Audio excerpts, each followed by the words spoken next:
বিশ্বনাথ উসমানীনগরের সংসদ সদস্য পদপ্রার্থী জননেতা অধ্যাপক আব্দুল হান্নান সাহেব, উপস্থিত আছেন উপজেলা জামাতের সম্মানিত সেক্রেটারি জননেতা মতিউর রহমান, উপজেলা জামাতের সম্মানিত অ্যাসিস্ট্যান্ট সেক্রেটারি জননেতা মাস্টার বাবুল মিয়া সাহেব সহ সম্মানিত নেতৃবৃন্দ, সম্মানিত মুরব্বিয়ান একরাম, সম্মানিত যুবক ভাইরা, আসসালামু আলাইকুম ওয়া রাহমাতুল্লাহি ওয়া বারাকাতুহু।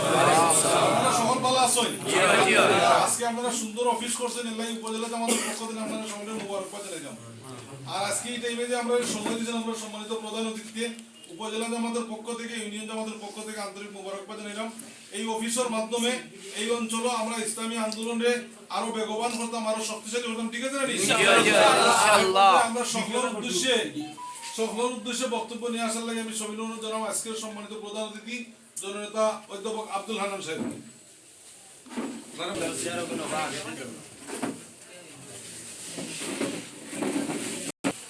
أعوذ بالله من الشيطان الرجيم بسم الله الرحمن الرحيم إذا أصابتهم مصيبة قالوا إنا لله وإنا إليه راجعون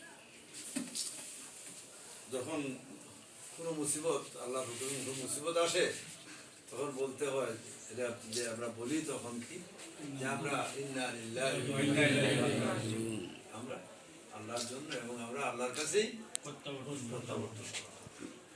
আজকের এই অফিস উদ্বোধনী অনুষ্ঠানের সম্মানিত সভাপতি এবং আজকের এখানে উপস্থিত আছেন আমাদের বিশ্বনাথ উপজেলা সম্মানিত আমির নিজামুদ্দিন সিদ্দিকী, জামাত ইসলামীর গণ্যমান্য নেতৃবৃন্দ, স্থানীয় নেতৃবৃন্দ, উপস্থিত আমার সম্মানিত কর্মী ভাইয়েরা, আসসালামু আলাইকুম ওয়া রাহমাতুল্লাহ। সবাই ভালো আছেন? আলহামদুলিল্লাহ। আমি খুব খুশি হয়েছি যে আজকে যে আপনাদের এই একটা অফিস আপনারা কোনো কিছু কাজ করতে গেলে এই কাজের জন্য একটা পরিবেশ চাই, কাজের লজিস্টিক্স চাই, কাজের অনেক কিছুই প্রয়োজন পড়ে। এগুলোর মধ্যে আপনাদের বসার জন্য, মিলিত হওয়ার জন্য একটা জায়গা চাই।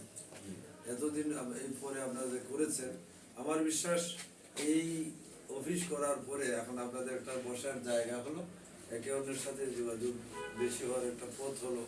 আমার বিশ্বাস এই একটা অফিস করার কারণে আপনাদের কাজ আগের চেয়ে এখন আরো 50% বেড়ে যাবে ইনশাআল্লাহ। আর একটা কথা আমাদের সব সময় মনে রাখতে হবে যে আমরা কার জন্য? আল্লাহর জন্য। আমরা চাই যে আমরা যখন দুনিয়া থেকে বিদায় হব তখন আল্লাহ রাব্বুল আলামিনের সন্তুষ্টি নিয়ে আমরা দুনিয়া থেকে বিদায় হতে চাই। কারণ আমরা জানি যে আমাদের যে এখানে এই যে পৃথিবীতে যে সময় কাটিয়ে যাব, এই সময়টা খুবই নগণ্য। রাসূল করিম সাল্লাল্লাহু আলাইহি ওয়াসাল্লাম হাদিসে বলা হয়েছে যে এইভাবে যে ওইখানে আজকের যে আমরা যে কতদিন আমরা বেঁচে যাব দুনিয়াতে, এটা 100 বছর 100 বছর, কিন্তু এই 100 বছর 100 বছর আমরা কি করলাম? আদালতে আখিরাতে কিয়ামতের দিন একটা লম্বা প্রায় 50,000 বছর ব্যাপী একটা লম্বা দিন হবে। সেই দিনে আমাদের আমরা এই 100 বছরে 100 বছর কি করেছি এই হিসাবটা নেওয়া হবে। তো বোঝা গেল কি যে আমরা থাকলাম 100 বছর আর হিসাব দিতে হবে 50,000 বছর। 50,000 বছর যদি হিসাবই দিতে হয় তাহলে যেই জায়গায় যাব ওইখানকার কোনো শেষ নাই। ঠিক আছে?